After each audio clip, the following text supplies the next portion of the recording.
dönüş için alabilirsiniz. Geri dönen aileler. Evet, geri dönen aileler. Anons girelim mi?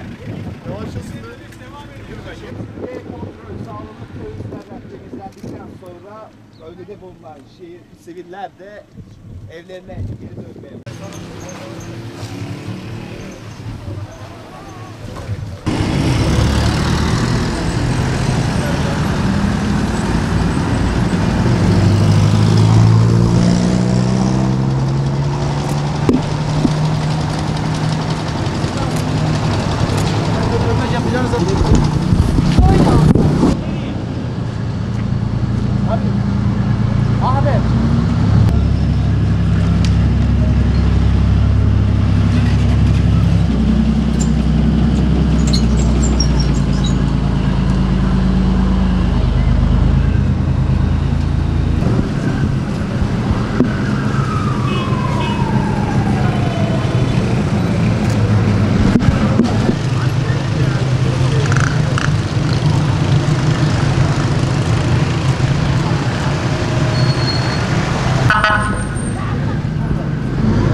Zeytin Dalı operasyonu sonrasında özgürleştirilen Afrin bölgesine yönelik insani yardım çalışmalarımızı artırıyoruz.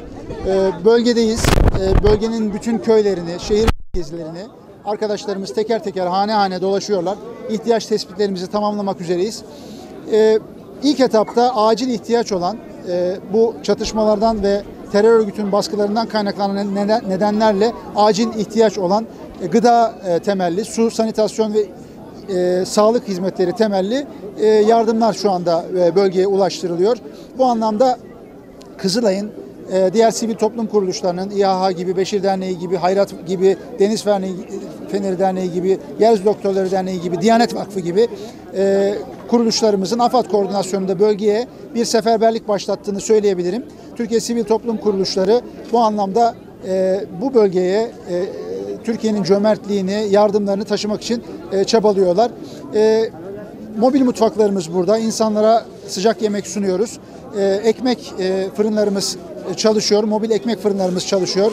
Günlük tırlarla unlar giriyor. Bu bölgede kapanmış olan fırınların tekrar faaliyete geçirilmesi noktasında çalışmalar yürütüyoruz. Hayatın normale dönmesi için en önemli şeylerden bir tanesi şehre tekrar içme suyu sağlanması. Bu anlamda bölgedeki barajın mekanik sıkıntıları vardı. Bu sıkıntılar yetkililerimiz tarafından tespit edildi ve çok hızlı bir şekilde bu onarıldıktan sonra inşallah bölgeye temiz içme suyu sağlanmış olacak. Ve bu içme suyunun dışında özellikle sağlık hizmetleri noktasında ciddi bir sıkıntı söz konusuydu. Bölgenin 2 tane özel hastanesi, bir de devlet hastanesi var.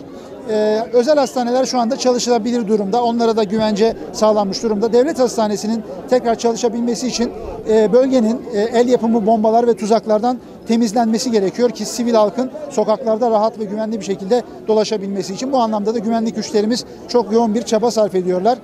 Bölgenin hastanelerin çalıştırılabilmesi için Sağlık Bakanlığımızla birlikte çok hızlı hekimlerin bu bölgeye yönlendirilmesi için şu an organizasyon halindeyiz. Sağlık personellerinin tespiti noktasında çalışmalarımızı yürütüyoruz. Bunlarla beraber inşallah ilaçların bölgeye sevkiyatı, bölgeye elektrik verilmesi ve çalışacak sistemin faaliyete geçmesi için detaylı ihtiyaç listelerinin oluşturulmasına gayret ediyoruz. Burada çalışmak durumunda olan bir diyaliz merkezimiz var. Hastalar, 500 civarında hastalar var. Onların devreye alınması için biraz önce bir temasımız oldu. Bu diyaliz merkezi faaliyete geçtikten sonra hizmet alma noktasında sıkıntı çeken böbrek hastaları da bu merkezden inşallah hizmet alacak. Çok hızlı bir şekilde bunun da devreye alınması noktasında çalışıyoruz.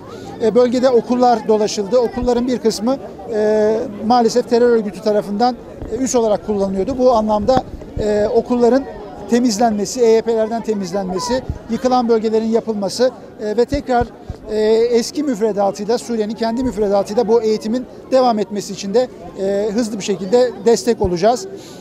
Burada asıl olan husus aslında güven ve huzur. Güven ve barışın tesis edilmesi için bizim ihtiyaç duyduğumuz şey bu bölgeye yardımların düzenli bir şekilde ulaştırılması. İtibar anlamında Türkiye'deki hiçbir kuruluşun Afrin'de ne de Suriye'nin herhangi bir beldesinde bir sorunu yok. Nereye gidersek gidelim biz bir selamla bütün kapılar açılıyor, bütün gönül kapıları açılıyor ve buralara yardımlarımızı ulaştırabiliyoruz. Şu anda gerek valiliklerimiz, gerek güvenlik güçlerimiz, gerek sivil toplum kuruluşlarımız ve AFAD bu bölgedeki faaliyetleri planlıyoruz. Acil fazla planlandı. Nerelere nasıl insan yardım dağıtılacak, hangi sıklıkla dağıtılacak bunlar belirlendi. Depolarımız oluşturuldu. Dağıtım sistemlerimizi oluşturuyoruz. Bu anlamda bugün kaç kişilik yemek dağıttınız? Biraz hani buradaki 5000 öğünlük yemek dağıtılıyor. Bunu günde 2 sefer dağıtabilecek durumdayız. Bunun gibi aynı şekilde çok yakında İHA'nın bir mobil mutfağı var. Dolayısıyla şu an 10-15 bin kişiye 2 öğün yemek verebilecek durumda ve çalışıyordur bu anlamda. Ekmekler bu anlamda pişirildi, dağıtılıyor. İhtiyaçlar tespit ediliyor. Olası ihtiyaçlar, ilaç ihtiyaçları, sağlık ihtiyaçları, acil başka ihtiyaçlar da günübirlik olarak hemen temin ediliyor. Bu bölgenin huzura kavuşması için elimizden gelen ne varsa bütün çabaları sarf edeceğiz. teşekkür ederim.